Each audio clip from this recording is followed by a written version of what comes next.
शिव पुराण 20वां अध्याय। भगवान शिव का कैलाश पर्वत पर गमन। ब्रह्मा जी बोले, हे नारद मुनि, कुबेर के कैलाश पर्वत पर तप करने से वहां पर भगवान शिव का शुभ आगमन हुआ। कुबेर को वर देने वाले विश्वेश्वर शिव जब निधिपति होने का वर देकर अंतर्धान हो गए, तब उनके मन में विचार आया कि मैं अपने रुद्र रूप में, जिसका जन्म ब्रह्मा जी के ललाट से हुआ है और जो संहारक है, कैलाश पर्वत पर निवास करूंगा। शिव की इच्छा से कैलाश जाने के इच्छुक रुद्रदेव ने बड़े जोर जोर से अपना डमरू बजाना शुरू कर दिया। वह ध्वनि उत्साह बढ़ाने वाली थी। डमरू की ध्वनि तीनों लोकों में गूंज रही थी। उस ध्वनि में सुनने वालों को अपने पास आने का आग्रह था। उस डमरू ध्वनि को सुनकर ब्रह्मा, विष्णु आदि सभी देवता, ऋषि मुनि, वेद शास्त्रों को जानने वाले सिद्ध लोग बड़े उत्साहित होकर कैलाश पर्वत पर पहुंचे।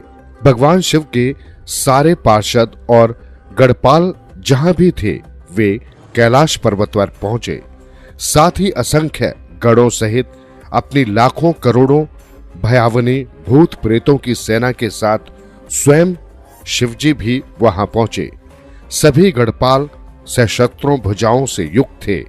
उनके मस्तक पर जटाएं थी। सभी चंद्रचूर्ण, नीलकंठ और त्रिलोचन थे। हार, कुंडल, केयूर तथा मुकुट से वे अलंकृत थे। भगवान शिव ने विश्वकर्मा को कैलाश पर्वत पर निवास बनाने की आज्ञा दी।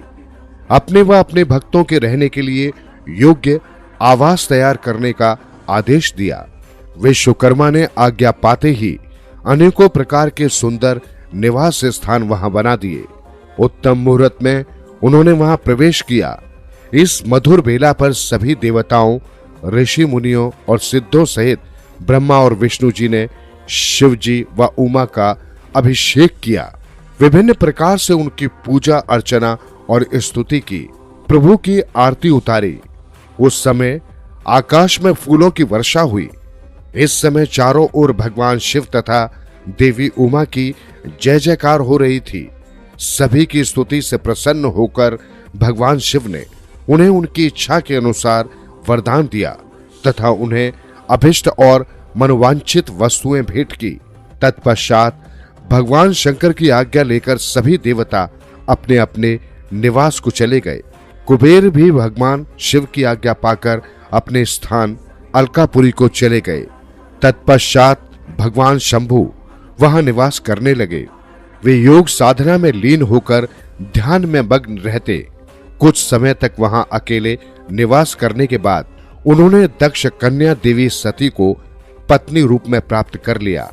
देवर्षि अब रुद्र भगवान देवी सती के साथ वहां सुखपूर्वक विहार करने लगे।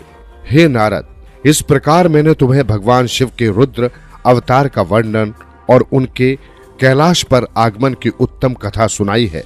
तुम्हें शिव जी व कुबेर की मित्रता और भगवान शिव की विभिन्न लीलाओं के विषय में बताया है। उनकी भक्ति तीनों लोकों का सुख प्रदान करने वाली तथा मनोवांछित फलों को देने वाली है। इस लोक में ही नहीं, परलोक में भी सद्गति प्राप्त होती है। इस कथा को जो भी मनुष्य एकाग्र होकर सुनता या पढ़ता है, वह इस लोक में सुख और भोगों को पाकर मोक्ष को प्राप्त होता है। नारद जी ने ब्रह्मा जी का धन्यवाद किया और उनकी स्तुति की।